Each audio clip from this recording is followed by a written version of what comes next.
കിനാവിൻ്റെ തീരത്ത് ഭാഗം 76-77. ചില ഗ്രീറ്റിംഗ് കാർഡുകളും ഇതുപോലെയുള്ള ശില്പങ്ങളും ഒക്കെയാണ് അവയിൽ കൂടുതലും. ഒരു കവറിലാക്കി അമ്മ കാണാതെ വെച്ചതായിരുന്നു. അവൾ അതെല്ലാം പുറത്തെടുത്തു. ഒന്നിനും ഒരു കുഴപ്പമില്ല. ഏറെ ഇഷ്ടത്തോടെ സൂക്ഷിച്ചു വെച്ചതാണ് ഒക്കെ. ആ സമ്മാനങ്ങളിലേക്കൊക്കെ നോക്കുമ്പോൾ ഉള്ളിലേക്ക് പല പഴയ ഓർമ്മകളും ഇരച്ചെത്തിയിരുന്നു.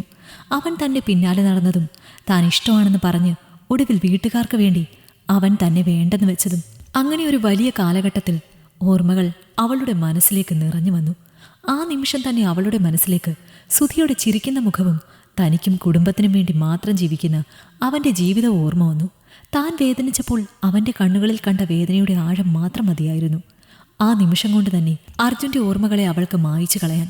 അമ്മ കാണാതെ എല്ലാം കൂടി ഒരു കവറിലാക്കിയ ശേഷം പുറകിൽ ചവറുകൾ കത്തിക്കുന്ന സ്ഥലങ്ങളിൽ കൊണ്ടുപോയി എല്ലാം ഇട്ട് കത്തിക്കുകയായിരുന്നു അവൾ ചെയ്തത്. ഇനി അവനെക്കുറിച്ചുള്ള ചെറിയൊരു ഓർമ്മ പോലും തൻ്റെ ജീവിതത്തിൽ ഉണ്ടാകരുത്. ഒരു ഓർമ്മ കൊണ്ടുപോലും താൻ ഒരിക്കലും സുധിയെ വഞ്ചിക്കരുത് എന്ന് അവൾക്ക് നിർബന്ധമുണ്ടായിരുന്നു. അവൻ തന്ന സമ്മാനങ്ങൾ എല്ലാം നശിച്ചുവെന്ന് കണ്ടപ്പോൾ അവൾക്ക് ഒരു ആത്മനിർവൃതി തോന്നിയിരുന്നു. വീണ്ടും അവനെക്കുറിച്ചുള്ള ചിന്ത മനസ്സിലേക്ക് വന്നപ്പോൾ മനഃപൂർവ്വം അവൾ അതിനെ പിന്തിരിപ്പിച്ച് വിടുകയാണ് ചെയ്തത്. അതിനായി കൂടുതൽ പഠിക്കുവാനും വീട്ടിലെ ജോലികളിൽ സഹായിക്കുവാനും ഒക്കെ അവൾ തുടങ്ങി. ഒരാഴ്ചയോളം വീട്ടിൽ നിന്നതിനു ശേഷം ക്ലാസ്സിൽ പോകാൻ തുടങ്ങിയിരുന്നു. വീട്ടിൽ നിന്നും ക്ലാസ്സിൽ പോവുകയും തിരികെ വരികയും ചെയ്യുന്നത് വലിയ ബുദ്ധിമുട്ടില്ലാത്ത കാര്യമാണെന്ന് അവൾക്ക് മനസ്സിലായി. വീഡിയോ കോളിലും ഫോണിലുമൊക്കെയായി സുധിയും ഒപ്പം ഉണ്ടായിരുന്നു. ഇടയ്ക്ക് 2-3 വട്ടം സുധിയുടെ വീട്ടിലേക്ക് വിളിച്ചുവെങ്കിലും സതി അവളോട് സംസാരിക്കാൻ കൂട്ടാക്കിയില്ല. വല്ലാത്തൊരു വേദനയായിരുന്നു അവളുടെ മനസ്സിൽ അത് നിറച്ചിരുന്നത്. 2 വട്ടം ഫോൺ എടുത്തപ്പോഴും അവളെ എന്തൊക്കെയോ പഴി പറയുകയായിരുന്നു അവർ ചെയ്തത്. തന്നെ സുധിയിൽ നിന്നും അകറ്റി മീര എന്നാണ് ഇടയ്ക്കിടെ അവർ പറഞ്ഞുകൊണ്ടിരിക്കുന്നത്. ഒരു കുറ്റബോധം അവളിൽ നിറഞ്ഞു നിന്നു. പിന്നീട് സുധി വിളിച്ചപ്പോൾ അവൾ ആ വേദന പങ്കുവയ്ക്കുകയും ചെയ്തു. നാട്ടിൽ വരുന്നതുവരെ അത്തരം കാര്യങ്ങളെക്കുറിച്ച് ഓർത്ത് വിഷമിക്കേണ്ട എന്നും നാട്ടിൽ വന്നതിനു ശേഷം എല്ലാത്തിനും പരിഹാരം ഉണ്ടാക്കാമെന്നും അവൻ ഉറപ്പ് നൽകുകയും ചെയ്തു. പിന്നീട് അങ്ങോട്ട് പരീക്ഷയുടെയും പ്രോജക്റ്റിൻ്റെയും ഒക്കെ സമയമായിരുന്നു. എങ്ങനെയെങ്കിലും ഈ ഒരു കൊല്ലം കൂടി തള്ളി നീക്കിയാൽ പിന്നെ ഒരു ജോലി ലഭിക്കുമെന്നായിരുന്നു അവളുടെ പ്രതീക്ഷ. ഒരുപാട് ലക്ഷങ്ങളൊന്നും കൊടുത്ത് സ്കൂളിലൊന്നും കയറാൻ പറ്റിയില്ലെങ്കിലും തൻ്റെ അടുത്തുള്ള ചെറിയ നഴ്സറി സ്കൂളിലെങ്കിലും ഒരു വേക്കൻസി കിട്ടാതിരിക്കില്ല എന്ന് അവൾക്ക് ഉറപ്പായിരുന്നു. ഒരു ദിവസം ക്ലാസ് കഴിഞ്ഞ് തിരികെ വന്ന് മുറിയിലേക്ക് കയറിയപ്പോൾ 2 കൈകൾ തന്നെ ചേർത്ത് പിടിക്കുന്നതാണ് അവൾ അറിഞ്ഞത്. ഒരു നിമിഷം ഭയത്തോടെ നിലവിളിക്കാൻ തുടങ്ങിയപ്പോഴാണ് തനിക്ക് പരിചിതമായ ഗന്ധം നാസികയിലേക്ക് അടിച്ചത്. ഒരു നിമിഷം ഞെട്ടലോടെ അതിലുപരി പരിഭ്രമത്തോടെ അവൾ തിരിഞ്ഞു നോക്കി. മുൻപിൽ നിൽക്കുന്ന ആളെ കണ്ടതും അവൾ അമ്പരന്ന് പോയിരുന്നു. സന്തോഷം കൊണ്ട് കണ്ണുകൾ നിറയുകയും ചിരിക്കുകയും ഒക്കെ ചെയ്യുന്നുണ്ട്. പെട്ടെന്ന് പരിസരം മറന്ന് അവൾ ആ മുഖം കൈകൾ കൊണ്ട് തഴുകി. സുധിയേട്ടൻ എപ്പോഴാണ് വന്നത്? ഒന്ന് വിളിച്ചു പോലും ഇല്ലല്ലോ. ഇത് വല്ലാത്ത സർപ്രൈസായി പോയി കേട്ടോ. ഇന്നലെ വൈകിട്ട് തൊട്ട് ഫോണിൽ കിട്ടാതിരുന്നപ്പോൾ ഞാൻ എന്ത് പേടിച്ചു എന്നറിയോ? എന്താ പറ്റിയെന്നറിയാതെ? തനിക്കൊരു സർപ്രൈസ് തരാൻ വേണ്ടിയല്ലേ ഇന്നലെ ഒന്നും ഞാൻ വിളിക്കാതിരുന്നത്. അല്ലാതെ തന്നെ വിളിക്കാതിരിക്കാൻ എനിക്ക് പറ്റുമോ? ഏറെ ചിരിയോടെ അവളെ തൻ്റെ കൈകളിലേക്ക് ചേർത്ത് പിടിച്ച് അവൻ ചോദിച്ചു. മുടി കുറച്ചുകൂടി പോയിട്ടുണ്ട്, എങ്കിലും നന്നായി നിറം വെച്ചിട്ടുണ്ട്, ഇത്തിരി താട്ടി വെച്ചിട്ടുണ്ട്. അവൻ്റെ മാറ്റങ്ങൾ അവൾ ഇങ്ങനെ നോക്കി കാണുകയായിരുന്നു. എന്താടി പെണ്ണെ ഇങ്ങനെ ആദ്യമായിട്ട് കാണുന്നത് പോലെ നോക്കുന്നത്? സുധിയേട്ടൻ വണ്ണം വെച്ചു. ചിരിയോടെ അവൾ പറഞ്ഞപ്പോൾ അവളുടെ ഇരുതോളിലും കൈകൾ വെച്ച് അവളെ തൻ്റെ നെഞ്ചോട് ചേർത്ത് പിടിച്ചുകൊണ്ട് ആ കാതോരം അവൻ പറഞ്ഞു. ഈ സന്തോഷം കാണാൻ വേണ്ടിയല്ലേ ഞാൻ പറയാതെ വന്നത്. ഒരു പ്രവാസിക്ക് മാത്രം അനുഭവിക്കാൻ പറ്റുന്ന, പ്രവാസികളുടെ മാത്രം സ്വകാര്യമായ ഒരു സന്തോഷമാണ് ഈ സർപ്രൈസ്. പെട്ടെന്ന് നമ്മളെ കാണുമ്പോൾ നമ്മുടെ ഭാര്യയ്ക്കുണ്ടാകുന്ന ഒരു സന്തോഷമുണ്ടല്ലോ, അത് ഇത്തിരി വലുത് തന്നെയാണ്. അവൾ അവനെ ശക്തമായി ഒന്ന് പുണർന്നു മാറി. സുധിയേട്ടൻ ഇവിടേക്കാണോ വന്നത്, അതോ ഇന്നലെ തന്നെ വീട്ടിലെത്തിയോ? അങ്ങനെ ഞാൻ ചെയ്യോ? ഞാൻ എയർപോർട്ടിൽ നിന്ന് നേരെ ഇവിടേക്കാണ് വന്നത്. ഇനി നമ്മൾ ഒരുമിച്ച് വീട്ടിലേക്ക് പോകും. അമ്മ വന്നിട്ടില്ല സുധിയേട്ടാ?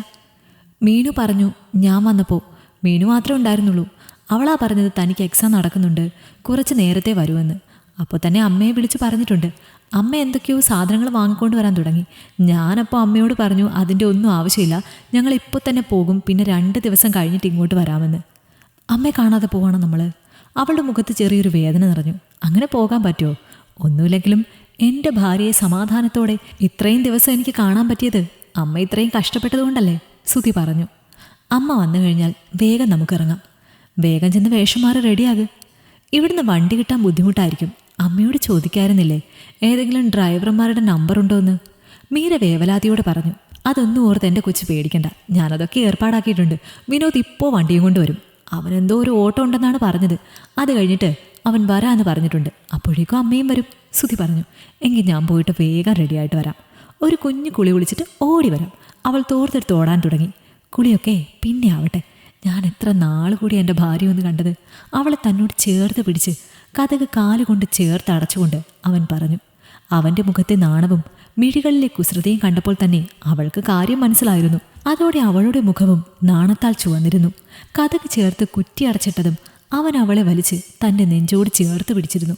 ശേഷം ആ മുഖത്തും കഴുത്തിലും കവിളിലും ഒക്കെ ചുംബനങ്ങളുടെ ഒരു വലിയ മഴ തന്നെ അവൻ പെയ്യിച്ചു.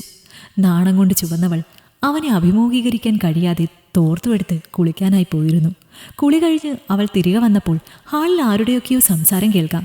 പരിചിതമായത് സുധിയുടെയും മാധവിയുടെയും ആയിരുന്നു. ഒപ്പം മറ്റൊരു പുരുഷ ശബ്ദം കൂടി കേൾക്കാം. അതും പരിചിതമാണ്, എന്നാൽ വ്യക്തമല്ല. വിനോദ് ആയിരിക്കുമെന്ന് അവൾ കരുതിയത്. കുളി കഴിഞ്ഞ് ഹോളിലേക്ക് കടന്നതും ഹോളിലിരിക്കുന്ന വ്യക്തിയെ കണ്ട് അവൾ ഞെട്ടിപ്പോയി. അജു. അറിയാതെ അവളുടെ നാവ് മന്ത്രിച്ചു. ആ നിമിഷം അവനെ അവിടെ കണ്ടത് അവൾ ഞെട്ടിപ്പോയിരുന്നു. അവൻ എന്താണ് ഇവിടെ നാളുകൾക്ക് ശേഷം വീണ്ടും ഒരു കൂടിക്കാഴ്ച? അത് തൻ്റെ ഹൃദയത്തെ പൂർണ്ണമായും തകർക്കാൻ കെൽപ്പുള്ളതാണെന്ന് അവൾക്ക് മനസ്സിലായിരുന്നു. വിസ്മൃതിയിലാണ്ടുപോയ പല സ്മൃതികളും ഒരു നിമിഷം കൊണ്ട് അവളുടെ മനസ്സിലേക്ക് ഇരച്ചെത്തി. ഓർമ്മകളുടെ ജ്വാലയ്ക്ക് അഗ്നിയേക്കാൾ തീഷ്ണത കൂടിയിരിക്കുമല്ലോ. ഒരിക്കൽ ഹൃദയത്തുടിപ്പുകളുടെ ഗ്രാഫിൽ ഉയർന്നു നിന്ന ഒരാൾ ഇന്ന് ആരുമല്ലാതെ അപരിചിതനെ പോലെ. എത്ര വിചിത്രമാണ് ജീവിതം, അവൾ ചിന്തിച്ചു. താൻ റെഡിയായിട്ട് വന്നോ? സുധി മീരയുടെ മുഖത്തേക്ക് നോക്കി ചോദിച്ചപ്പോഴാണ് അവൾ ഭൂതകാലത്തിലേക്ക് തിരികെ എത്തിയത്. പെട്ടെന്ന് ആ ഭാഗത്തേക്ക് നോക്കി അജുവിൻ്റെ മുഖത്തും ഞെട്ടൽ പ്രകടമായിരുന്നു. അവൻ അമ്പരപ്പോടെ അറിയാതെ ഇരുന്നിടത്തു നിന്നും എഴുന്നേറ്റ് പോയിരുന്നു. എടാ, ചേട്ടത്തിയമ്മയാണെന്ന് പറഞ്ഞത് ഇത്ര വലിയ ബഹുമാനമൊന്നും ആവശ്യമില്ല. ഒരു കുസൃതിയോടെ സുധി പറഞ്ഞപ്പോൾ അവൻ ചിരിച്ചു എന്ന് വരുത്തുകയാണ് ചെയ്തത്. ഈ ഭാഗത്തേക്ക് വരണമെന്ന് സുധിയേട്ടൻ വിളിച്ചു പറഞ്ഞപ്പോൾ ആദ്യം മനസ്സിലേക്ക് ഓർമ്മ വന്നത് മീരയുടെ മുഖമാണ്. ഈ ഭാഗത്ത് എവിടെയോ ആണ് അവളുടെ വീടെന്നറിയാമായിരുന്നു. വ്യക്തമായി എവിടെയാണെന്ന് ഇതുവരെയും അറിയില്ലായിരുന്നു. ഈ പരിസരങ്ങളിലൊക്കെ അവളെ കൊണ്ടുവന്ന ആ ഓർമ്മകളൊക്കെ ഇവിടേക്ക് വന്നപ്പോൾ മനസ്സിലേക്ക് ഇരച്ചു വന്നിരുന്നു. മാത്രമല്ല, കുറച്ചു കാലങ്ങളായി അവളെക്കുറിച്ച് മാത്രമാണ് ആലോചിച്ചിരിക്കുന്നത്. വിവാഹമൊക്കെ കഴിഞ്ഞിട്ടുണ്ടാകുമെന്ന് ഊഹിച്ചിരുന്നു. എന്നാൽ തൻ്റെ കുടുംബത്തിലേക്ക് തന്നെയാണ് അവൾ ഭാര്യയായി വന്നിട്ടുണ്ടാവുന്നത് എന്ന് സ്വപ്നത്തിൽ പോലും വിചാരിച്ചിട്ടുണ്ടായിരുന്നില്ല. ആ ഞെട്ടൽ അർജുൻ്റെ മുഖത്ത് പ്രകടമായിരുന്നു. മീരയുടെ ആത്മാവുറങ്ങുന്നത് കൃഷ്ണന്റെ ഹൃദയത്തിനുള്ളിലാണ് എന്നവൾ എഴുതി തന്ന ഓട്ടോഗ്രാഫിൻ്റെ വരികൾ അവൻ്റെ മനസ്സിൽ വന്നു. ഒരു ചെറുപുഞ്ചിരിയിൽ എന്നും തൻ്റെ പ്രണയം ഒളിപ്പിച്ചവൾ. ആ പഴയ പ്രസരിപ്പ് നിറഞ്ഞ മീരയെ അവൻ ഓർമ്മ വന്നു. നമ്മൾ പോലും അറിയാതെ നമ്മൾ കുരുങ്ങിപ്പോകുന്ന ചില നിമിഷങ്ങൾ. അത്തരമൊരു നിമിഷത്തിലൂടെയാണ് താനിപ്പോൾ കടന്നു പോകുന്നത് എന്ന് അവന് തോന്നി. കാലങ്ങൾക്കിപ്പുറം ഓർമ്മകളുടെ ഒരു ഓർമ്മപ്പെടുത്തലുമായി ഏറെ പ്രിയപ്പെട്ട പരിചിതയായ ഒരു അപരിചിതയായി മുന്നിൽ നിൽക്കുന്നു. പെട്ടെന്ന് അവനെ അവിടെ കണ്ടതും സുധിയുടെ വെളിപ്പെടുത്തലും കൂടിയായപ്പോൾ തല ചുറ്റുന്നത് പോലെ തോന്നിയിരുന്നു മീരയ്ക്ക്. ഒരു വിധത്തിലാണ് അവൾ അവിടെ പിടിച്ചു നിന്നത്. തനിക്കിവനെ അറിയില്ല അല്ലേ? ഇതാണ് നമ്മുടെ അർജുൻ. ഞാൻ തന്നോട് പറഞ്ഞിട്ടില്ലേ ചെറിയച്ഛന് ഒരു മോനുണ്ടെന്ന്? നമ്മുടെ കല്യാണ സമയത്തൊന്നും ഇവനിവിടെ ഉണ്ടായിരുന്നില്ല. എന്തോ ഒരു ജോലിയുമായി തിരക്കിലായിരുന്നു ആള്. ബിടെക് കഴിഞ്ഞതാ, ഇപ്പോൾ ബാംഗ്ലൂർ ജോലി ചെയ്യുന്നു. ഞാൻ വിനോദിനെ വിളിച്ച സമയത്ത് ഇവനും ചെറിയമ്മയൊക്കെ വീട്ടിലുണ്ടായിരുന്നു. അപ്പോൾ അവനാ പറഞ്ഞത് ഞാൻ വണ്ടി എടുത്തുകൊണ്ട് വരാം സുധിയേട്ടാന്ന്. വിനോദ് വരാൻ കുറച്ചുകൂടി സമയമെടുക്കുമെന്ന് പറഞ്ഞു. താൻ ആദ്യമായിട്ടല്ലേ ഇവനെ കാണുന്നത്? എടാ, ഇനി പരിചയപ്പെടുത്തിയില്ല എന്ന് പറയല്ലേ. ഇതാണ് എൻ്റെ ശ്രീമതി മീര. അവളെ തന്നോട് ചേർത്ത് നിർത്തിക്കൊണ്ട് സുധി പറഞ്ഞപ്പോൾ എന്തു പറയണമെന്നറിയാത്ത അവസ്ഥയിലായിരുന്നു മീരയും അർജുനും. അവൻ്റെ കൈകൾ അവളുടെ തോളിൽ അമർന്നപ്പോൾ അർജുന് അസ്വസ്ഥത തോന്നി. പെട്ടെന്ന് തന്നെ സാധാരണ അവസ്ഥയിലേക്ക് തിരികെ വരാൻ മീര ശ്രദ്ധിച്ചിരുന്നു. എന്നാൽ അർജുന് മീരയുടെ മുഖത്ത് നിന്ന് കണ്ണെടുക്കാൻ തോന്നുന്നുണ്ടായിരുന്നില്ല. ഒരു കാലത്ത് അവളെ താൻ ഒരുപാട് സ്നേഹിച്ചതാണ്. തിരിച്ചു പ്രാണൻ നൽകി അവളും. ഒരു കടലോളം സ്നേഹം ഉള്ളിൽ ഒളിപ്പിച്ചവരാണ് ഇന്ന് മൂകമായ മൗനത്തിൻ്റെ പിടിയിൽ അമർന്നു നിൽക്കുന്നത്. വിധി മനുഷ്യജീവിതങ്ങളോട് കാണിക്കുന്ന വല്ലാത്ത ക്രൂരത തന്നെയാണ് ചിലപ്പോഴൊക്കെ. വീട്ടിലെ അച്ഛനും അമ്മയും സമ്മതിക്കാത്തതുകൊണ്ടാണ് അവളെ ഉപേക്ഷിച്ചത്. അവളിൽ നിന്നും മറഞ്ഞു പോകാൻ വേണ്ടിയായിരുന്നു ഈ നാട്ടിൽ നിന്ന് തന്നെ താൻ വണ്ടി കയറിയത്. എങ്കിൽ പോലും അവളുടെ ഓർമ്മകളിൽ നിന്നും ഇന്ന് തനിക്കൊരു മുക്തി ഉണ്ടായിട്ടില്ല. ബാംഗ്ലൂരിൽ എത്രയോ മോഡേണായ പെൺകുട്ടികളെ കണ്ടിരിക്കുന്നു. അവരോടൊന്നും സംസാരിച്ചിട്ട് ഇന്നുവരെയും മീര തന്നോട് കാണിച്ച പ്രണയത്തിൻ്റെ ആത്മാർത്ഥത തനിക്ക് ലഭിച്ചിട്ടില്ല. ഹൃദയം തുറന്ന് തന്നെ സ്നേഹിച്ചവളായിരുന്നു. അവളെ ഉപേക്ഷിച്ചത് ജീവിതത്തിൽ താൻ ചെയ്ത ഏറ്റവും വലിയ മണ്ടത്തരമായിരുന്നു എന്ന് താൻ മനസ്സിലാക്കിയ ദിനങ്ങളാണ് കടന്നുപോയത്. ഇനി ഒരിക്കലും കാണരുത് എന്ന് ആഗ്രഹിച്ചിരുന്നു. തിരികെ നാട്ടിലേക്ക് വരുമ്പോഴും പ്രാർത്ഥന അതായിരുന്നു, സുമംഗലിയായി തൻ്റെ മുൻപിൽ അവളെ കാണരുത് എന്ന്. എന്നാൽ എന്താണ് താൻ നടക്കരുത് എന്ന് ആഗ്രഹിച്ചത്? അത് ഏറ്റവും ഭീകരമായ രീതിയിൽ തനിക്ക് മുന്നിൽ സംഭവിച്ചിരിക്കുകയാണ്. സുധിയേട്ടൻ്റെ ഭാര്യയായി തൻ്റെ കുടുംബത്തിൽ തന്നെ അവൾ. ഒരിക്കലും ജീവിതത്തിൽ അവളിൽ നിന്നും അകന്നു പോകാൻ സാധിക്കാതെ താൻ അവളിലേക്ക് തന്നെ വീണ്ടും തളയ്ക്കപ്പെടുകയാണ് എന്ന് അവന് തോന്നിയിരുന്നു. തിര പോലെ അവളിൽ നിന്നും ഓടിയകന്നാലും വിധി കടല് പോലെ അവളിലേക്ക് വലിച്ചടുപ്പിക്കുന്നു. ഇനിയൊരു വിവാഹം പോലും ചിലപ്പോൾ ജീവിതത്തിൽ ഉണ്ടാവില്ല എന്ന് കഴിഞ്ഞ കുറച്ച് കാലങ്ങൾക്കിടയിൽ ഒരു തീരുമാനമെടുത്തിരുന്നു. കാരണം മീരയുടെ അത്രയും തന്നെ ഉള്ളു തുറന്ന് സ്നേഹിച്ച ഒരുവളെയും പിന്നീട് കണ്ടെത്താൻ സാധിച്ചില്ല എന്നത് തന്നെ. അമ്മയുടെ നിർബന്ധത്തിനാണ് തിരികെ വന്നത്. ഫോൺ വിളിച്ചപ്പോൾ ഒരൊറ്റ കാര്യമാണ് അമ്മയോട് പറഞ്ഞത്. ഉടനെ വിവാഹത്തിന് നിർബന്ധിച്ചില്ലെങ്കിൽ മാത്രം താൻ നാട്ടിലേക്ക് വരുന്നു എന്ന്. ഒറ്റ മകനല്ലേ, കുറേ കാലമായി തന്നെ കാണാതിരിക്കുന്നത് കൊണ്ട് തന്നെ തൻ്റെ ആ നിബന്ധനയ്ക്ക് അമ്മ വഴങ്ങുകയായിരുന്നു. നീ എന്താടാ ഇങ്ങനെ അന്തം വിട്ട് നിൽക്കുന്നത്? മീരയുടെ മുഖത്തേക്ക് തന്നെ നോക്കി നിൽക്കുന്ന അർജുൻ്റെ മുഖത്തേക്ക് നോക്കി സുധി ചോദിച്ചു. അല്ല, എവിടെ കണ്ടതുപോലെ ഒരു ഓർമ്മ, അതുകൊണ്ട് നോക്കി നിന്നതാ, അർജുൻ പെട്ടെന്ന് പറഞ്ഞിരുന്നു. ആണോ? സുധി ചോദിച്ചു. ഒരാളെപ്പോലെ ഈ ലോകത്ത് 7 പേരുണ്ടെന്നല്ലേ പറയുന്നത്, അതുകൊണ്ടാവും അങ്ങനെ തോന്നിയത്. എൻ്റെ ഓർമ്മകളിലൊന്നും ഇങ്ങനെയൊരു മുഖമില്ല. മറുപടി പറഞ്ഞത് മീരയായിരുന്നു. ആ മറുപടി വളരെയധികം ഉറച്ചതാണെന്ന് അവനും തോന്നിയിരുന്നു. തനിക്ക് വേണ്ടി കാച്ചിക്കുറുക്കിയെടുത്ത മറുപടി പോലെ. തന്നെ കണ്ട പതർച്ച ഇപ്പോൾ അവളുടെ മുഖത്തില്ല. എന്തൊക്കെയോ ഉറപ്പിച്ച മട്ടാണ്. മോൻ ചായ കുടിച്ചില്ലല്ലോ, മാധവി അർജുൻ്റെ മുഖത്തേക്ക് നോക്കി പറഞ്ഞപ്പോൾ ചിരിയോടെ അവൻ അവിടെ കൊണ്ടുവന്ന് വെച്ചിരുന്ന ചായ എടുത്തിരുന്നു. മനസ്സിനെയും ശരീരത്തെയും ഒരുപോലെ വെപ്രാളം കടന്നു പിടിച്ചതുകൊണ്ട് പരവേശം അതിൻ്റെ പാരമ്യത്തിലെത്തിയിരുന്നു. അതുകൊണ്ട് തന്നെ കയ്യിൽ കിട്ടിയ ചായ ഒറ്റ വലിക്ക് തന്നെ അവൻ അകത്താക്കി. ഞാൻ വണ്ടി തിരിച്ചിടാ സുധിയേട്ടാ, അതും പറഞ്ഞ് അവൻ പുറത്തേക്ക് ഇറങ്ങിയിരുന്നു. ശേഷം വണ്ടിക്കകത്തേക്ക് പോയിരുന്ന് തലമുടിയിൽ കൊരുത്തു വലിച്ചു. അവൻ ഒരിക്കൽ ബ്ലോക്ക് ചെയ്ത അവളുടെ ഫേസ്ബുക്ക് അക്കൗണ്ട് വീണ്ടും അൺബ്ലോക്ക് ചെയ്ത് അവനൊരു തിരച്ചിൽ നടത്തി.